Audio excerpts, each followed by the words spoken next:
السلام علیکم ورحمۃ اللہ وبرکاتہ۔ الحمد للہ رب العالمین والعاقبۃ للمتقین والصلاة والسلام علی سید الانبیاء والمرسلین وعلی آلہ واصحابہ الطیبین الطاہرین، اما بعد فاعوذ باللہ من الشیطان الرجیم، بسم اللہ الرحمن الرحیم۔ صبغۃ اللہ ومن احسن من اللہ صبغہ، صدق اللہ العظیم۔ غوث اعظم بمن بے سر و ساما مدد، قبلہ دین مدد، کعبہ ایمان مدد، بگردہ بے بلا افتاد کشتی، ضعیفان و شکستہ رات و پشتی، بحق کے خواجہ عثمان ہارون، مدد کن مدد کن مدد کن یا معین الدین چشتی۔ الصلاۃ والسلام علیک یا رسول اللہ، الصلاۃ والسلام علیک یا نبی اللہ، الصلاۃ والسلام علیک یا حبیب اللہ، وعلی آلک واصحابک یا نور اللہ، صلی اللہ تعالی علیہ وسلم۔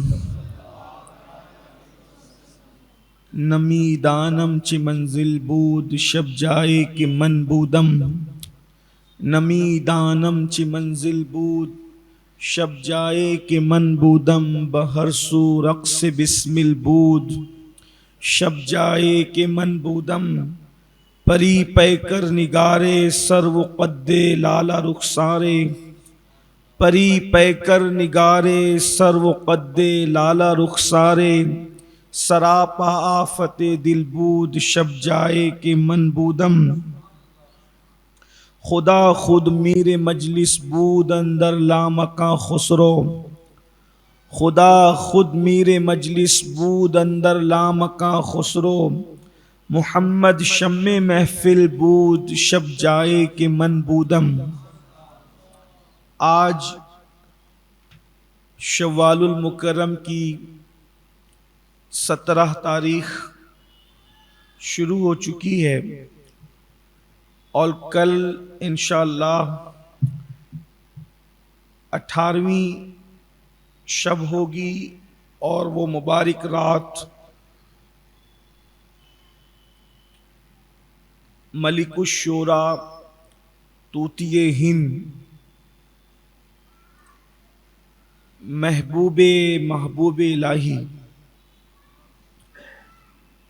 محبوب الہی کے محبوب ترک اللہ حضرت سیدنا یمین الدین ابو الحسن خسرو رضی اللہ تبارک و تعالی عنہ کے عرس سے سراپا قدس کی شب ہوگی۔ ایک طویل عرصے سے، بلکہ ابتدائی دور سے یہ اپنا معمول ہے کہ قریب میں جس بھی بڑے بزرگ کا عرس یا ان کی یوم پیدائش ہوتی ہے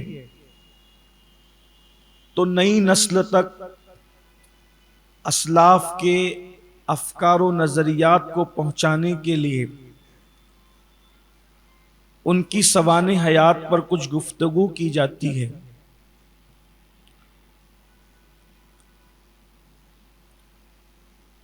تصوف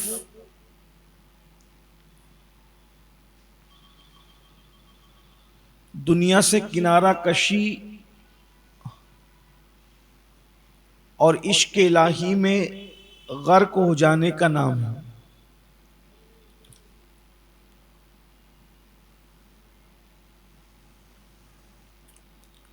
اور ہندوستان کی سرزمین پر صوفیہ کی فہرست میں جو بڑے نام آتے ہیں ان میں حضرت امیر خسرو کا نام ہے۔ لیکن حضرت امیر خسرو رضی اللہ تعالیٰ عنہ کی خصوصیت یہ ہے کہ لوگوں نے بادشاہوں سے ملاقات نہ کی اور تصوف کے رنگ میں رنگے.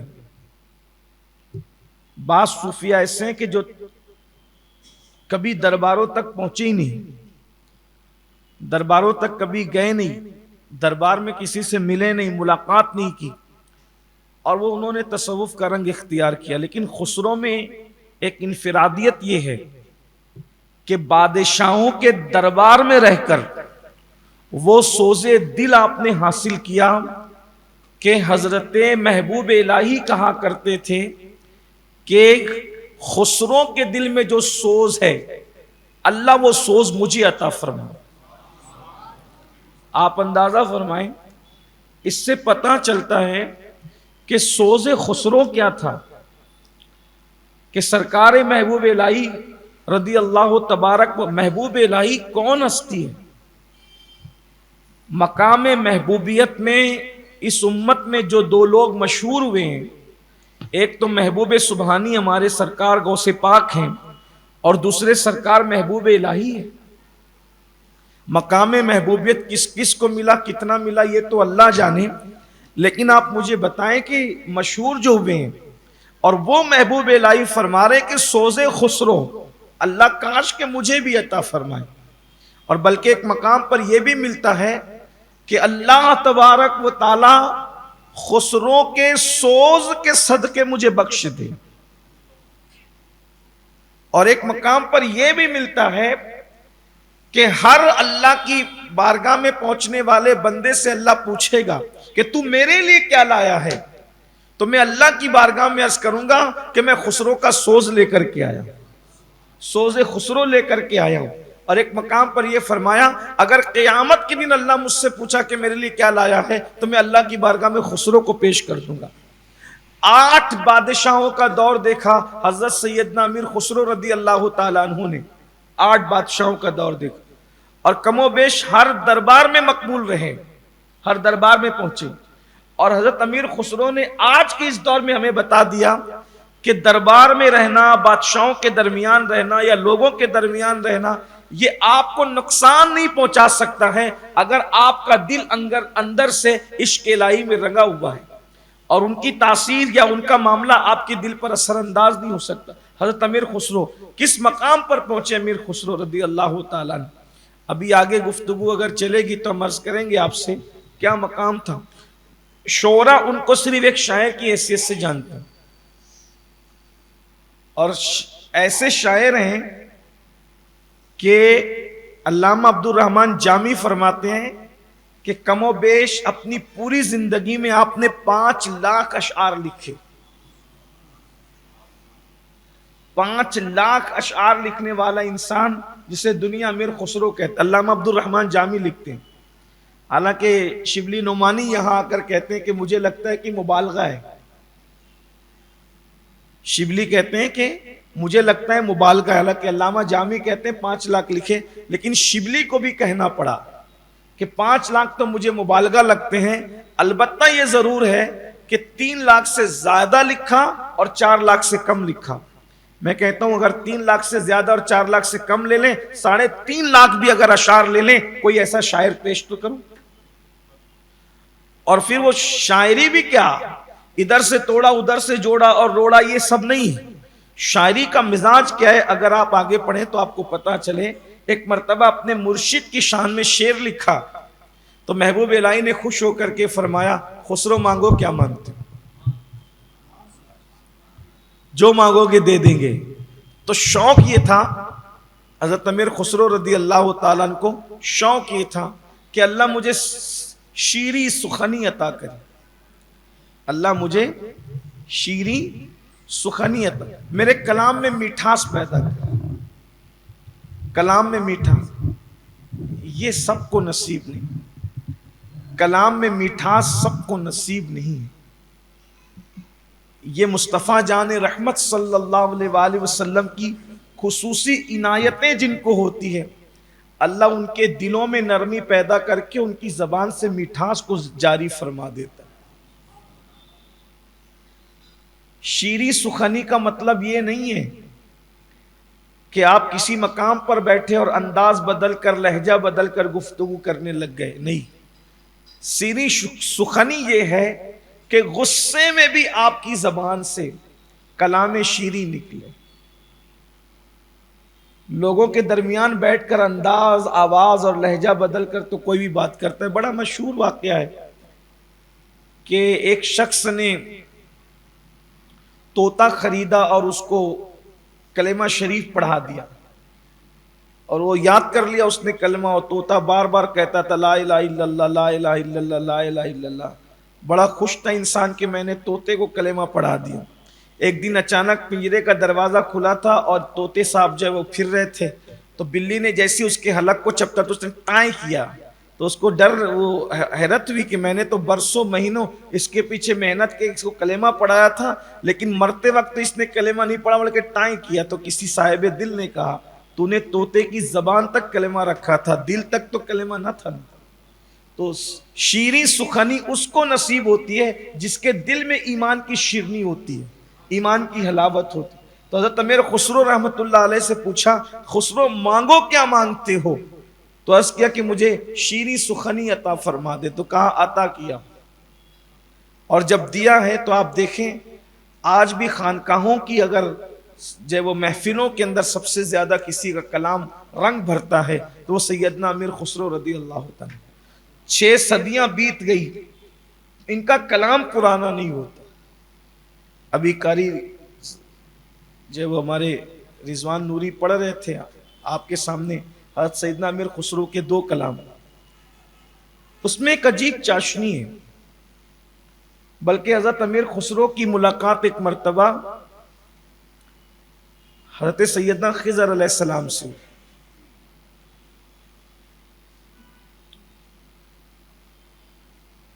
تو مرشد نے کہہ رکھا تھا کہ خضر علیہ السلام کے لعاب میں بڑی تاثیر ہے، اگر لعاب خضر کسی کو مل جائے تو اللہ تبارک و تعالیٰ اس کے کلام میں شیرنی پیدا کر دیتا ہے اور اس کا کلام بہت مقبول اور بامانہ ہوتا ہے. اس کے پیچھے ایک پس منظر ہے، بیک گراؤنڈ ہے. مجھے یاد آتا ہے شاید میں نے کہیں حضرت امیر خسرو کی حیات بیان کرتے ہوئے بیان کیا ہے، مالیگاؤں میں یا نہیں کیا مجھے نہیں، لیکن بہرحال میں نے کہیں نہ کہیں یہ بیان کیا. ایک دن حضرت امیر خسرو عادت کے مطابق اپنی کتاب لے کر کے آئے. حضرت امیر خسرو جو بھی کتاب لکھتے تھے پہلے مرشد کی بارگاہ میں لا کے پیش کرتے، اور مرشد اس کو لیتے تھے اور پھر اللہ کی بارگاہ میں فاتحہ پڑھ کے مقبولیت کی دعا کرتے. لیکن خسرو کے اندر گھمنڈ اور تکبر نہ آ جائے تو اس کے اندر کوئی نہ کوئی محبوب الہی نقص نکال دیتے تھے.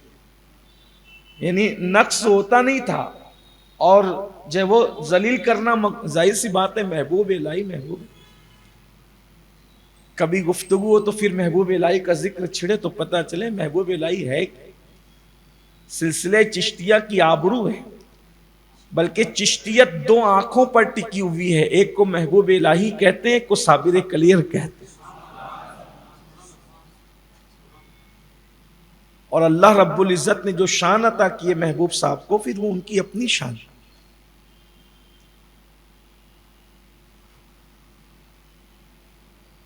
پیر کا کام ہوتا ہے مرید کی نفس کشی کرنا، اس کے نفس کو کچلنا. کچھ بھی کھانے پینے سے، یعنی انسان جو غذائیں کھاتا ہے جیسے گوشت کھا لے، مچھلی کھا لے، انڈا کھا لے، وہ کوئی نقصان نہیں ہوتا. لوگ انڈا چھوڑ دیتے ہیں، گوشت چھوڑ دیتے ہیں، مچھلی چھوڑ دیتے ہیں، سبزی چھوڑ دیتے ہیں، روٹی پتہ نہیں کیا کیا چھوڑ دیتے ہیں. لوگوں کو چاہیے کہ لوگ کھانے پینے میں چھوڑ پکڑ کرنے کی بجائے لوگ تکبر چھوڑیں، گھمنڈ چھوڑیں، حسد چھوڑیں. اور پیر کا کام یہی ہوتا ہے دل کو صاف کر. کبھی وہ بیان سے صاف کرتا ہے، کبھی وہ نگاہ سے صاف کرتا ہے، کبھی وہ مرید کو ذلت کے کام دے کر صاف کرتا ہے. سرکار محبوب الہی جن لوگوں کو خلافت دینا چاہتے تھے ان لوگوں کو کہتے تھے جاؤ مسجد کے اندر جو لوگ استنجا کرتے ہیں وہ ڈھیلے اٹھاؤ اور اس کو دھل کر کے رکھا کرو. خلافت دینے سے پہلے کبھی مسجد کے باہر دروازے پہ بٹھاتے تھے، فرماتے تھے لوگوں کی چپلیں سیدھی کرو، تاکہ اندر کا جو یہ نفس ہے، یہ نفس شیطان سے بھی خطرناک ہے۔ اللہ نے شیطان کے مکر کو چھوٹا بتایا اور نفس کے مکر کو بڑا بتایا۔ شیطان تو رمضان شریف میں قید ہو جاتا ہے، نفس قید نہیں ہوتی۔ شیطان سے تو چھٹی مل جاتی ہے، نفس سے چھٹی نہیں ملتی، اور نفس کو کچلنے کے لیے مرشد کی تلاش ہوتی ہے۔ صحیح مرشد مل گیا جس کے خود کا نفس اتنا موٹا ہو جائے تو پھر وہ کسی اور کی نفس کشی کیا کر سکتا۔ اور نفس جلدی مرتا نہیں، شیطان کو زیر کرنا آسان ہے، نفس کو زیر کرنا آسان نہیں۔ حضرت سیدنا بایزید بستانی 40 سال تک بھوکے پیاسے رہے، اور جب اپنے نفس کو چیک کیا کہ نفس کیسا ہے تو بچھو کی شکل میں پایا۔ تو نفس سے بولتے ہیں کہ تو ابھی بھی ہے، کم وقت موجود ہے تو؟ کہا کیوں نہیں رہوں گا؟ جب لوگ آپ کے ہاتھ چومتے تو آپ کے دل میں خیال آتا ہے نا کہ لوگ میرے ہاتھ اس لیے چومتے کہ میں اس قابل ہوں۔ جب آپ اپنے آپ کو قابل سمجھتے ہیں تو پھر میں نے تو رہنا ہی ہے، فنا پھر اب تجھے مزہ چکھاتا ہوں۔ اور آپ نے پھر وہ کام کیا کہ پورا بستان آپ کے خلاف ہو کر کے گالیاں دینے لگا، حتیٰ کہ آپ کو گھر سے بھی نکال دیا۔ تب نفس سے کہتے ہیں بتا اب کسی قابل کا مزہ میں نے تجھے کیسے چکھایا؟ تو نفس نے کہا میں تو ختم ہو گیا، جو بھوک اور پیاس کے بعد میں زندہ تھا، گالیاں سن کے صبر کر کے میں ختم ہو گیا۔ یہ ایک منزل ہے، اگر لوگ اس بات کو پتہ نہیں کہاں تک پسند کریں گے نہیں کریں گے، یہ باضابطہ عنوان ہے، منزل ہے۔ مرشد کی تلاش نفس کشی کے لیے، نفس کے خاتمے کے لیے، اور اس کا تعلق بہت روحانیت سے جڑے ہوئے لوگوں سے۔ بہرحال زیادہ پریشان ہونے کی ضرورت بھی نہیں، اللہ سے دعا کیا کرے کہ اللہ ہمیں نفس کی شرارت سے محفوظ رکھے۔ بلکہ حیرت ہے، انبیاء نے دعا کی ہے من شرور انفسنا، اے اللہ ہمیں نفس کی شرارتوں سے محفوظ فرما۔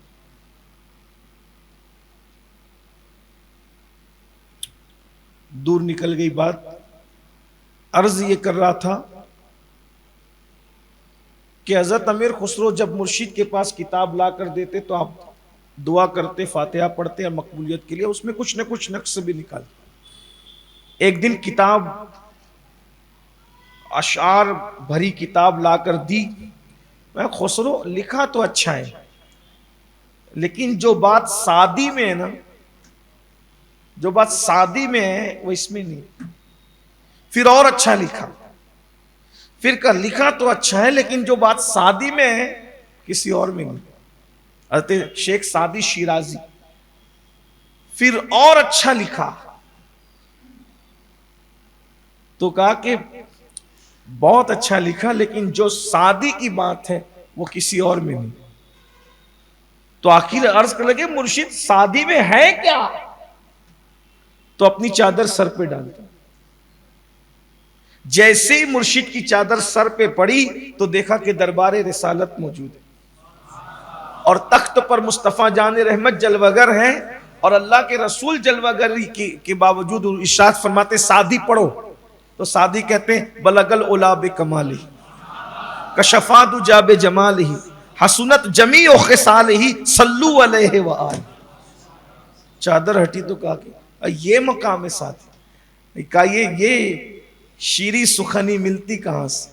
تو کہا کہ سعدی کے منہ میں خضر نے اپنا لعاب ڈال دیا، اس لیے اللہ نے ان کی زبان سے ایسا کلام نکال دیا۔ اور ان کی ملاقات ہو گئی حضرت خضر علیہ السلام سے، تو خضر سے کہا کہ مجھے بھی آپ کا لعاب چاہیے۔ کہا وہ تو سعدی لے چکا، اس کا مقدر تھا، وہ لے چکا۔ آئے خانقاہ میں داخل ہوئے تو فرمایا کیا ہوا؟ کہا کچھ نہیں۔ کہا خضر سے ملے تھے نا؟ ہاں کیا مانگ رہے تھے؟ کہا میں نے لعاب مانگا شیریں سخنی کے لیے. کہا پھر؟ کہا وہ تو سادی لے گیا، مجھے نہیں دیا. ادھر آ. اپنا لعاب نکالا اور ان کے منہ میں ڈالا. پھر خسرو نے وہ کلام لکھا کہ سعدی شیرازی تک کلام پہنچا تو سعدی نے صرف خسرو سے ملاقات کے لیے ہندوستان تک کا سفر کیا. بعض سیرت نگاروں نے لکھا ہے شیخ سعدی شیرازی رحمت اللہ علیہ صرف اس لیے تشریف لائے تھے کہ ملاقات کریں خسرو سے. یہ حضرت امیر خسرو. میں آگے پڑھتا ہوں، لیکن حضرت امیر خسرو نے جو 5 لاکھ اور ایک روایت کے مطابق 3 اور 3.5 لاکھ اشعار لکھے ہیں، اس میں ایک عجیب سی جدت ہے. نمبر 1، پہلی بات تو یہ کہ اردو زبان میں اس وقت تک کوئی شعر نہ تھا. اردو زبان میں سب سے پہلے جس نے شعر کہا وہ حضرت امیر خسرو. اور شعر بھی کیسا، ایسا لگتا ہے جیسے کبھی پرانا ہوتا ہی نہیں. محبوب الہی کا جب وصال ہوا تو حضرت خسرو نہیں تھے دلی میں، بلکہ شاید کسی حکمت کے تحت محبوب صاحب نے جو ان کو رخصت کر دیا تھا، کیونکہ جانتے تھے یہ برداشت نہیں کر سکیں گے. اور ان کو پیر کے وصال کا غم برداشت تو بھی نہیں ہوا. 6 مہینے میں وصال فرما گئے.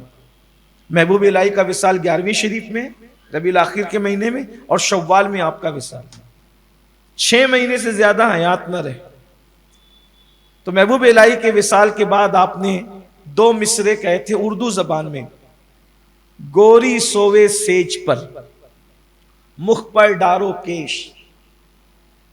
اس کے اندر ہندی کی آمیزش بھی ہے اور اردو بھی. دیکھیں آپ ایک مصرے کے اندر کیا بات ہو رہی ہے. گوری سوے سیج پر، مخ پر ڈارو کیش، چل خسرو گھر آپ نے رین بھئی سو دیس. اردو زبان میں سب سے پہلے 3 زبانوں میں آپ نے غزل لکھی، یعنی ایک ہی شعر میں 3 زبانیں.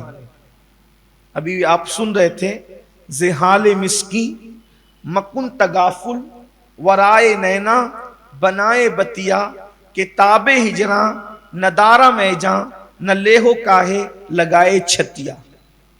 3 زبانوں میں ایک شعر لکھا آپ نے، اور اس طرح آپ کی پوری غزل ہے.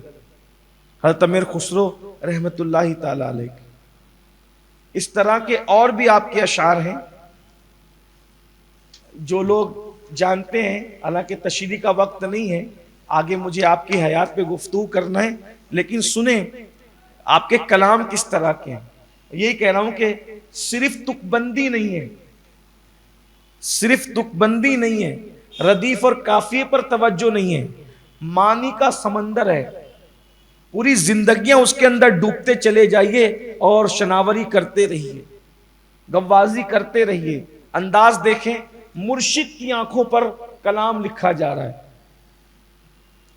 پیر و مرشد حضرت محبوب الہی کی آنکھوں پر کلام لکھا جا رہا ہے، اور محبوب الہی کی آنکھوں کا ذکر ہو رہا ہے. کس شان سے لکھتے ہیں؟ چشم مست عجبے، زلف دراز عجبے. چشم مست عجبے، آپ محبوب الہی سرکار کی زلفیں تھیں اور آپ لوگوں کو زلفیں رکھنے پہ بہت ابھارا کرتے تھے، اور اکثر لوگوں سے کہا کرتے تھے کہ زلفیں بڑھانا یہ ترکیوں کا کام نہیں ہے، بلکہ یہ مصطفیٰ جان رحمت کی سنت ہے. اور بہت آپ لوگوں سے فرماتے تھے کہ زلفیں بڑھاؤ، اس لیے کہ اللہ تبارک و تعالی اس کے عوض تمہیں جنت کے محلات عطا فرمائے گا. تو آپ کی زلفیں تھی، اور حضرت محبوب الہی تھے بڑے خوبصورت، بہت خوبصورت.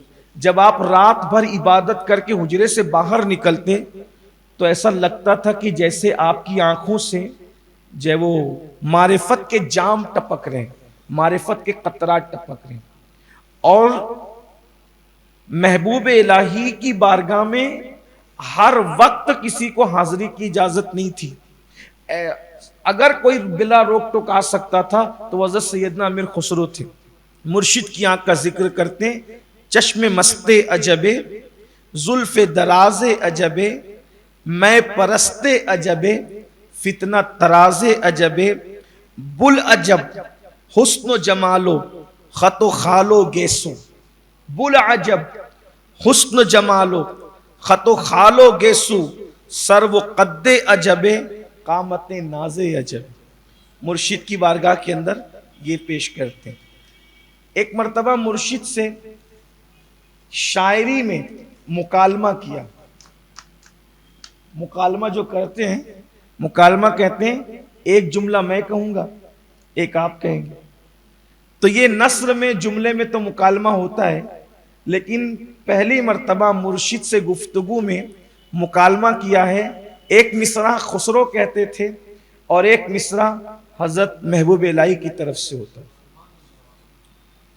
اب اس پر لوگ تبصرہ کرتے ہوئے کہتے ہیں محبوب الہی خود کہتے تھے یا خسرو خود محبوب الہی ہی کی طرف سے کہتے تھے. اس طرح ایک کلام آپ نے لکھا ہے. اہل ذوق کی خاطر تھوڑا توجہ کریں. اگر میں اس کی تھوڑی سی ترجمانی کر دوں گا تاکہ جو میرے دوسرے بھائی وہ سمجھیں. گفتم کہ روشن از قمر، گفتم کہ روشن از قمر، جب میں نے یہ کہا کہ چاند سے زیادہ روشن ہے کوئی، چاند سے زیادہ روشن کوئی ہے، تو اب جواب آتا ہے میرے محبوب الہی کی طرف سے، گفتہ کہ رخسار منست. جب میں نے پوچھا کہ کوئی چاند سے زیادہ روشن ہے تو مرشد نے جواب دیا وہ تو میرے رخسار ہے، وہ تو میرے گال ہے، وہ تو میرا چہرہ ہے. پھر کہا گفتم کہ شیری از شکر، جب میں نے کہا کیا شکر سے بھی زیادہ کوئی مٹھاس اور کہیں میٹھی جو وہ چیز ہے، تو اب جواب آتا ہے گفتہ، گفتہ کے گفتار منست. تو مرشد نے جواب دیا اگر شکر سے بھی زیادہ کوئی شیریں چیز ہے تو وہ میری بولی اور میری گفتگو ہے، میرا کلام ہے، میری شیریں سخنی ہے. گفتہ طریق عاشقاں، جب میں نے پوچھا کہ عاشقوں کا مسلک کیا ہے، عاشقوں کی راہ کیا ہے، تو جواب آیا گفتہ وفاداری بود، کہ اگر عاشقوں کا مسلک پوچھتا ہے تو وہ میری وفاداری ہے، ہماری وفاداری ہے. گفتم مکن جورو جفا، میں نے پوچھا کہ عاشقوں کو آزمانا کیا ہے. گفتم، یہ میں شخصیت کو سامنے رکھ کر ترجمانی کر رہا ہوں. گفتم مکن جورو جفا، یہ عاشقوں کو آزمانا کیا ہے، تو کہا گفتہ کہ ای کارے منست، یہ تو ہمارا کام ہے، ہم لوگ آزماتے ہیں اپنے عاشقوں کو. مرشد نے کہا گفتم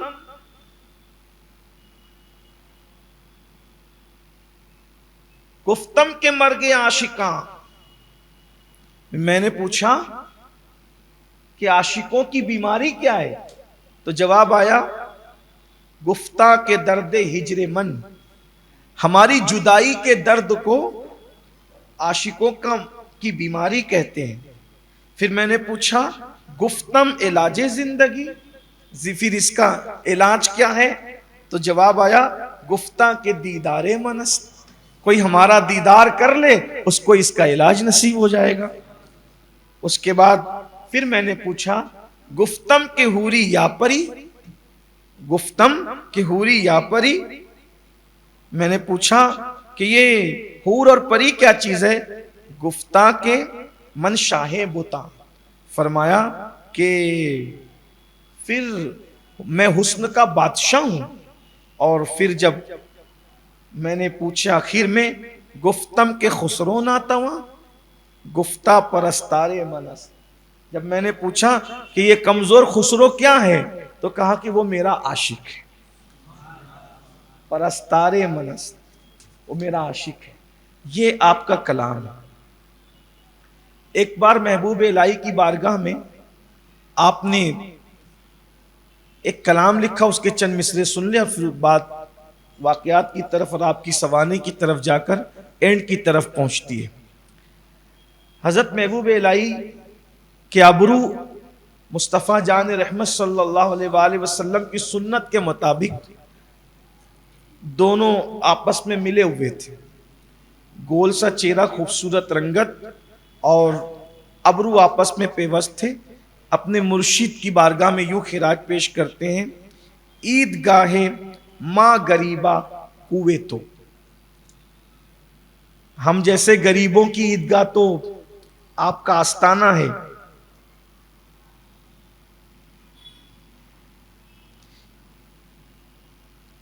ای بساعت عید دیدن روئے تو، اور ہماری عید کیا ہے؟ آپ کے چہرے کو دیکھنا، یہی ہماری عید ہے۔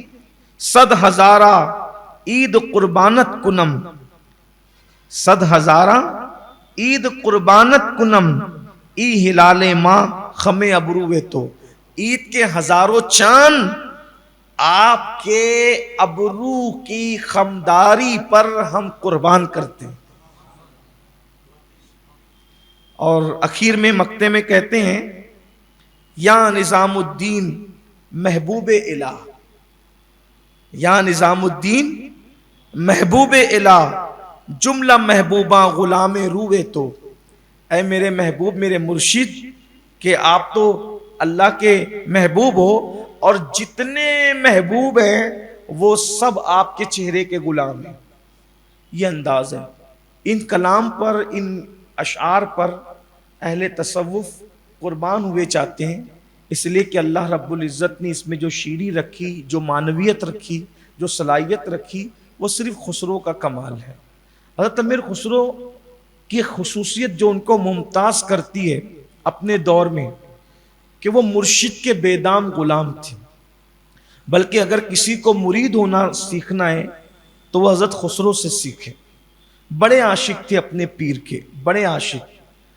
8 سال کی عمر میں مرید ہوئے تھے حضرت امیر خسرو رضی اللہ تعالی۔ 9 سال کی عمر میں یتیم ہو گئے تھے، 8 سال کی عمر میں مرید ہونے کے لیے گئے تھے۔ ان کے والد مرید تھے سرکار محبوب الہی کے۔ جب ان کے والد نے کہا کہ چلو ہمارے مرشد سے مرید ہو جاؤ، تو کہا کہ میں ایسے مرید نہیں ہوں، میں پہلے چیک کروں گا کہ پیر واقعی اس قابل ہے کہ نہیں۔ 8 سال کی عمر میں فکر دیکھو کہ کس ہستی کا نام ہے خسرو، 8 سال کی عمر میں جس کی فکر یہ ہو، میں چیک کروں گا۔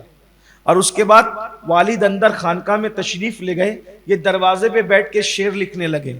8 سال کی عمر میں شعر لکھتے تھے، حالانکہ 8 سال کی عمر سے پہلے بھی لکھا، لیکن مرشد کی چوکھٹ پہ بیٹھ کے 8 سال کی عمر میں شعر لکھ رہے تھے۔ کہا اگر مرشد کامل ہوگا تو اس کا جواب دے گا، اور خیال میں تھا لکھ کے جا کے پیش کروں گا اور مرشد جواب دیں گے۔ ادھر یہ لکھ ہی رہے تھے، محبوب الہی نے چند شعر اپنے غلام سے فرمایا جا وہ بچہ بیٹھا اس کو سنا دے۔ ادھر ان کا لکھنا پورا ہوا، ادھر وہ پڑھا بھی نہیں اور جواب آ گیا۔ جا کے قدم پکڑ لی اور پھر مرید ہوئے، اور پھر جو غلامی کی ہے پھر وہ خسرو کا انداز۔ حضرت امیر خسرو رضی اللہ تعالی، حضرت محبوب الہی فرماتے تھے کہ ایک شخص نے مجھ سے کہا کہ جو عنایتیں، جو نگاہیں خسرو پر ہے وہ ہم پر کیوں نہیں ہے؟ تو امیر حضرت محبوب الہی فرماتے تھے خسرو جیسی صلاحیت تو لا، خسرو جیسا عشق تو لا۔ کیسا عشق تھا! دیکھیں مرید بہت لوگ ہوتے ہیں، ہمارے شہر مالیگاؤں میں تو ایک آدمی 8-8 10 لوگوں کا مرید، جس کی تقریر پسند آ جائے اس سے مرید ہو۔ پتہ نہیں عجیب کا کیا لوگوں کا معاملہ چل پڑا ہے، اور یہ صرف مالیگاؤں کا معاملہ نہیں ہے بلکہ اور بھی طرف کا معاملہ ہے۔ یاد رکھنا، یک گیر محکم بگیر۔ محبوب الہی کیا شخصیت ہے! آئیے میں جو بات کہنے جا رہا تھا اس سے پہلے ایک بات یاد آ گئی. سرکار محبوب الہی نے حضرت امیر خسرو سے کہا کہ بازار سے جا کے کچھ خرید لاؤ. بڑے آزماتے تھے محبوب الہی خسرو کو بار بار، ہر لوگوں کو بتاتے تھے کہ میرا خسرو کیسا ہے. یہ بازار گئے، آنے میں دیر ہو گئی. جب آنے میں دیر ہوئی تو محبوب الہی سرکار نے پوچھا خسرو اتنی تاخیر کیوں ہوئی؟ اتنا دیر تو نہیں لگنا چاہیے. عرض کرتے سرکار ایک جنازہ جا رہا تھا اور اس کے آگے آگے کوئی اعلان کر رہا تھا کہ جو اس کو کاندھا دے گا وہ جنتی ہو جائے گا. تو کہا پھر ماشاءاللہ کاندھا دے کے تم جنتی ہو؟ کہا نہیں سرکار، میں تو چھپ کر بیٹھ گیا تھا، جب تک جنازہ گیا نہیں میں چھپا رہا. کہا کیوں؟ کہا اگر وہ کاندھا دے کر جنازے کو، کسی ولی کے، کسی پیر کے جنازے کو کاندھا دے کے جنت لینا ہے تو میرا محبوب الہی پھر کس لیے؟ میں نے تو جنت یہاں سے لینی. ایک غیرت تھی، اندازہ فرمائے.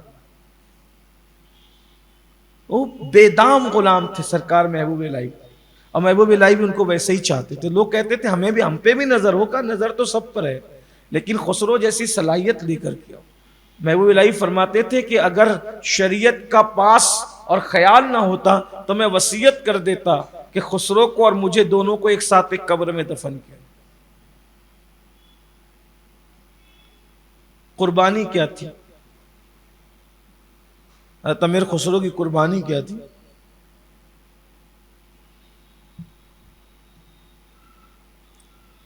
ایک مرتبہ سرکار محبوب الہی کی خانقاہ میں ایک صاحب آئے اور کہنے لگے کہ حضور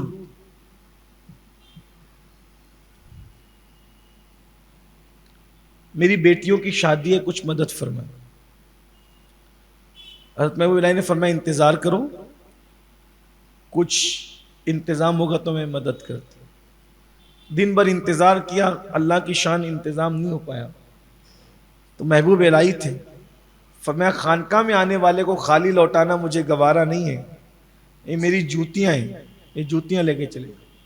اتفاق کی بات یہ کہ محبوب الہی کی جوتیاں اس وقت تو پھٹی ہوئی تھی. آنے والے مہمان نے دیکھا کہ صبح سے شام تک انتظار کروایا اور پھٹی ہوئی جوتیاں دے رہے، لیکن بہرحال لحاظ کیا، عقیدت مند تھا، کچھ کہہ نہ سکا. وہ جوتیاں لے کر ہی چلا، لیکن سوچتا تھا یا اللہ ان جوتیوں سے ملنا کیا ہے اور ان جوتیوں کا فائدہ کیا ہے. وہ جوتیاں لے کر کے چلے اور جب رات کا وقت آیا تو ایک سرائے میں قیام کیا. حضرت امیر خسرو ایک جنگ سے فارغ ہو کر فاتح کی حیثیت سے واپس لوٹ رہے تھے، اور بادشاہ نے اس وقت ہزاروں اس دور کے سکے ان کو دیے تھے، ہزاروں، اور وہ آپ گھوڑوں پر لاد کر لا رہے تھے وہ ہزاروں سکے. اتنی تعداد تھی ان کی. تو جیسے ہی وہ سرائے کے قریب پہنچے تو دوستوں سے کہا کہ مرشد کی خوشبو آ رہی. آج کے دور میں پتہ نہیں لوگ اس کو کیا کہیں گے، کیا نام دیں گے، اس لیے کہ لوگوں کو تو یہ سب باتیں ہضم ہی نہیں ہے. میں کہتا ہوں جس کو ہضم نہیں ہے وہ یہ نہ سنے، ان کے لیے کوئی دوسرا بیان ہے.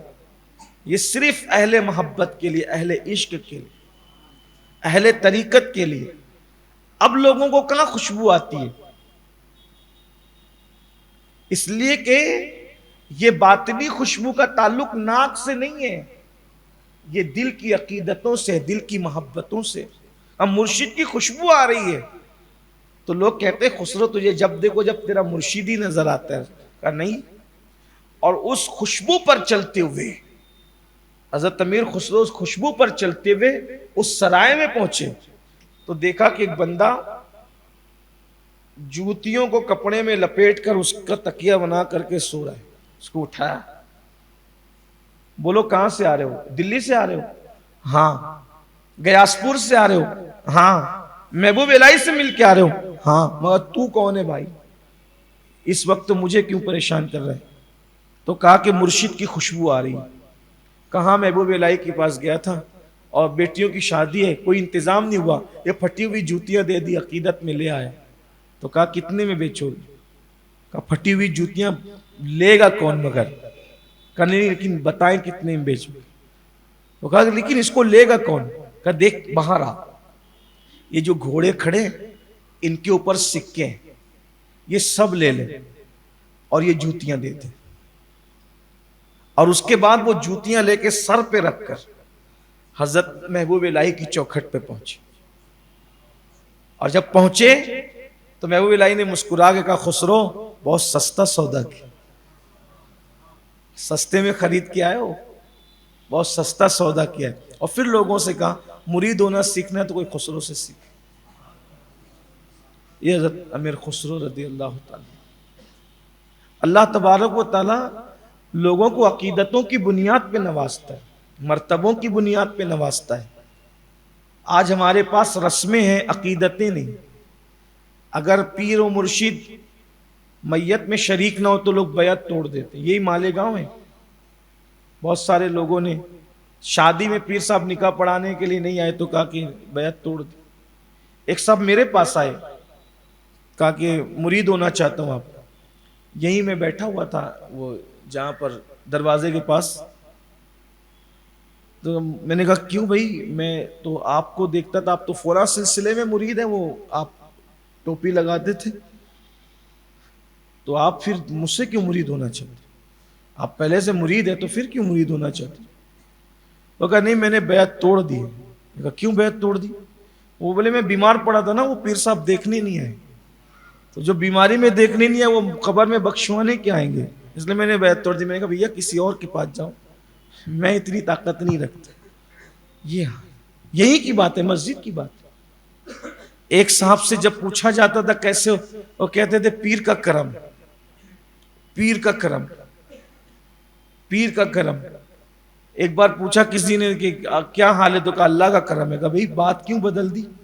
تم تو جب دیکھتے تھے کہتے تھے پیر کا کرم ہے. کہا آئے تھے گھر پہ تو مجھ سے کہا کہ تیرا آئی فون بہت اچھا ہے ذرا دے دے. اسی پر زگ زگ تک تک ہو گئی، میں نے نہیں دیا. تو انہوں نے کہا اب تیرے یہاں نہیں آؤں گا. تو میں نے کہا ٹھیک ہے میں بھی نہیں بلاؤں گا. تب میں کہتا ہوں کہ اللہ کا یہ حال، انا للہ و انا الیہ راجعون. ہنسنے کی بات نہیں، تماشا بن گیا. یہی مالیگاؤں ہے. ایک بہت بڑے پیر صاحب آتے تھے اور جس مرید کے گھر رکتے تھے تو پیر صاحب نے کہا کہ مجھے جو ہے وہ میں سفر کرتا ہوں اور دیہات گاؤں میں گھومتا ہوں تو مجھے گاڑی کی ضرورت، اور وہ گاڑی کا کاروبار کرتا تھا. جس مرید کے گھر رکتے تھے گاڑی کا کاروبار. واللہ میں کسی کا نام نہیں لے رہا ہوں، ٹارگیٹ کر رہا ہوں، حالات آپ کے سامنے رکھ. مرید بھی کیسے اور پیر بھی کیسے، اللہ ماشاءاللہ سچے پیروں کی بات نہیں کر رہا. اب ان کی لالچ یہ تھی کہ یہ گاڑی کا ڈیلر ہے اور ہے مرید، تو خوب لمبی چوڑی تمید باندھی کے ایسا وہ دورے پہ لگتی ہے، یہ ہوتا ہے وہ ہوتا ہے. اس نے کہا حضرت ایک دم ٹائٹ فٹ گاڑی کل ہی لایا ہوں، آپ اگر لینا چاہیں تو دوسرے کو بیچوں گا تو اتنے میں، لیکن آپ کو اتنے میں دے دوں گا. اس نے بھی قیمت لگائی اور اتفاق کی بات قیمت لگائی تو اب پتہ نہیں ان کو کیا سوجا. کا ٹھیک ہے یہ میں پیسہ دے دوں گا، یہ گاڑی میرے گھر پہنچا دو. گاڑی پہنچائی تو راستے میں جو پہنچانے والا آدمی گیا تھا اس کو نہیں پتا کہ دونوں کے درمیان بات کیا ہوئی، اور اس کو پتا تھا گاڑی ہے کتنے کی. پیر صاحب نے کہا کہ ماشاءاللہ وہ فلاں فلاں میرا مرید ہے، میں نے اس سے اتنے میں گاڑی لے لی. تو حضرت اتنے میں یہ گاڑی دی؟ ہاں. تو چپ ہو گیا. بولے کیوں کیا ہوا؟ وہ بھی مرید تھا. بولے حضرت اس نے میرے سامنے تو اتنے میں خرید دی، اس نے آپ سے بھی پیسہ کمایا. پیر صاحب نے کہا اچھا ٹھیک ہے اب تو میرے گھر چل، کھانا کھا، اور اس کے بعد یہ گاڑی واپس لے جا کے اس کو پہنچا دینا کہ پیر صاحب کو گاڑی نہیں چاہیے. یہ حالات کہاں پیر و مرشد کی پھٹی ہوئی جوتیاں گھوڑوں پر لدے ہوئے سکوں سے بھر کر کے دیا، اور مرشد کہہ رہے کہ سستا سودا کیا. اور پھر مرشد محبوب الہی بھی کبھی کسی سے کچھ طلب نہ کیا. کچھ لوگ اس سے بزنس بنانا چاہتے. ایک صاحب شروع میں تنظیم میں آتے تھے اور انہوں نے قرآن بھی نہیں پڑھا تھا، ان کو قرآن شریف وغیرہ کی تعلیم دی جا رہی تھی. میں گجرات میں پہنچا تو وہ مجھے ملے تو میں نے کہا کیا کر رہے ہو؟ ایک شہر میں، شہر کا نام نہیں لوں گا، کیا کر رہے ہو؟ بولے حضرت پیری مریدی کر رہا ہوں، ماشاءاللہ بہت اچھا چل رہا ہے۔ یہ حال بہت مسائل ہیں۔ اللہ تبارک و تعالی ہماری قوم پہ رحم فرمائے۔ اور میں تو یہ کہتا ہوں کہ لوگ پیری مریدی کے نام پر لٹ بھی رہے ہیں اور لٹا بھی رہے ہیں، برباد بھی ہو رہے ہیں، تباہ بھی ہو رہے ہیں۔ کوئی معیار نہیں رہ گیا۔ جس کی تقریر اچھی لگی اس کے مرید ہو گئے، پھر کسی کے مرید ہو گئے، پھر کسی کے مرید ہو گئے، کچھ نہیں ملے گا۔ اگر مرید ہونا سیکھنا ہے حضرت امیر خسرو سے۔ آخری بات تو بہت کہنے کے لایا تھا، لیکن آخری بات، ٹائم ختم ہوتا ہے۔ حضرت امیر خسرو کا وصال ہو، انتقال ہو گیا، تو انتقال کے بعد کچھ لوگ آئے حضرت امیر خسرو کی میت میں، اور انہوں نے یہ سوچا کہ یہ تو درباروں میں گھومتے رہتے تھے، چلو ان کے لیے مغفرت کی دعا کر دیتے، اللہ خسرو کو بخش دے۔ جنازے میں اٹھ کے بیٹھ گئے، فرمایا او دنیا داروں، مجھے تمہاری دعا کی ضرورت نہیں ہے، میرا مرشد میرے لیے کافی ہے۔ اور پھر چادر اوڑھ کر کے لیٹ گئے۔ یہ حضرت امیر خسرو، کرامت کا ظہور ہوا۔ آخری بات کے ساتھ ایک بات اور یاد آئی، مرشد کے کتنے وفادار ہوں گے اس کا اندازہ لگائیں کہ وہ اپنے دوستوں کے کتنے وفادار تھے۔ آخری بات کے طور پہ اس کو یاد رکھیں۔ آج کل دوستی، رشتہ داری صرف رسومات کا نام ہے۔ حضرت امیر خسرو کے ایک ہی دوست تھے، حالانکہ اس کا تذکرہ شبلی نعمانی نے بھی کیا، اس کا تذکرہ حضرت امیر خرد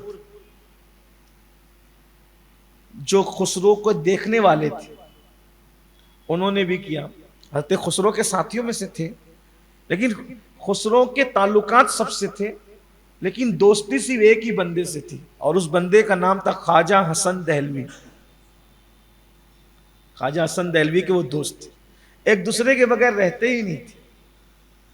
حالانکہ بڑے بڑے لوگوں سے تعلق تھے خسرو، بڑے بڑے بادشاہوں سے۔ بادشاہ لوگ اپنے تخت کے بازو میں بٹھاتے تھے امیر خسرو، دوست ایک ہی تھا۔ مجھے بہت بڑے بزرگوں نے ایک نصیحت فرمائی، کوشش کرتا ہوں اس پہ عمل کروں۔ کہا تم دورہ کرتے ہو یار، تم سے لوگ بہت ملتے ہیں، فرمایا تعلق سب سے رکھو لیکن رشتہ سب سے نہ بنانا۔ جملے پہ توجہ۔ کہا تعلق سب سے رکھو مگر رشتہ سب سے نہ بنانا، رشتہ اتنے ہی لوگوں سے بنانا جتنوں کو تم نبھا سکتے، جتنوں کو نبھا سکتے ہو اتنوں سے رشتہ بنا۔ تعلق سب سے رکھو، تعلق کی کوئی حد نہیں ہے، لیکن رشتے نبھا جتنے سکتے ہو اتنے ہی رشتے بنانا۔ اس لیے کہ قیامت کے دن رشتوں کے متعلق پوچھا، تعلقات کے متعلق بھی پوچھا جائے گا، لیکن رشتوں کے حقوق کے بارے میں زیادہ پوچھا جائے گا۔ میں ان کو ریلوے اسٹیشن پہنچانے گیا تھا تو انہوں نے مجھے وصیت فرمائی تھی، اس کے بعد سے تعلق بہت ہے، رشتے بہت کم لوگوں سے، اور جن سے ہیں کوشش کرتے ہیں ان کو نبھانے کی، اور اس کو بطور عبادت نبھانے کی کوشش کریں۔ اور اللہ سے دعا ہے کہ اللہ توفیق عطا فرمائے۔ خواجہ حسن دہلوی ایک دوست تھے امیر خسرو کے، ایک دوسرے کے بغیر رہتے نہیں تھے۔ ایک مرتبہ بادشاہ نے خواجہ حسن دہلوی کو پکڑ لیا، اور پکڑنے کے بعد خواجہ حسن دہلوی کو چابک مارا۔ اور چابک مارتے ہیں نا تو انسان بچنے کے لیے نہیں ہاتھوں کا سہارا لیتا ہے، تو جیسے ہی خواجہ حسن دہلوی نے ہاتھوں کا سہارا لیا تو پٹا پٹ ہاتھ پر وہ چابک پڑا۔ اور چونکہ مارنے والے بادشاہ کو پتا تھا کہ یہ خسرو کے چہیتے دوست ہیں، اور خسرو کی غیر موجودگی کا فائدہ اٹھا کر کے خواجہ حسن دہلوی کو مارا۔ جب خسرو تشریف لائے تو آنے کے بعد پتا چلا کہ خواجہ حسن دہلوی کو مارا، تو بادشاہ کے پاس جا کر کہتے ہیں آپ نے ان کو مارا ہے نا؟ اور اس کے بعد اپنی آستین کھولی اور اس کے بعد بتایا کہ دیکھ یہ کیا ہے، تو دیکھا کہ چابک کے نشان تھے، کہا مار میرے یار کو پڑ رہی تھی، نشان یہاں پڑ رہے تھے۔ جو دوست کے لیے اتنا فنائیت کا درجہ رکھتا ہو وہ مرشد کے لیے کتنا فنائیت کا درجہ رکھتا ہوگا، اور جو مرشد کے لیے فنائیت کا یہ مقام اور درجہ رکھتا ہو وہ مصطفیٰ جان رحمت کے لیے عشق کا مقام کیا رکھتا ہو۔ اسی کو دنیا کہتی ہے۔ حضرت امیر خسرو رضی اللہ عنہ آپ نے فرمایا بہت کٹھن ہے ڈگر پن گھٹ کی، کیسے کہ بھر لاؤں مدوا سے مٹکی۔ یاد رکھیے عشق کے راستے آسان نہیں ہیں، نمازی بننا، حاجی بننا، غازی بننا، خطیب بننا، ادیب بننا سب آسان ہے، عاشق بننا آسان نہیں ہے، اور جو عاشق بنتا ہے وہی سب کچھ بن جاتا ہے۔ اللہ تعالیٰ سے دعا ہے سوز دل نصیب فرمائے، عشق رسول نصیب فرمائے، ہمارے اندر اللہ تعالیٰ پیورٹی پیدا فرمائے، رشتوں کو نبھانے کا ذوق و شوق عطا فرمائے۔ سب سے پہلے مجھے اور آپ سب کو اللہ تعالیٰ یہ نصیب فرمائے۔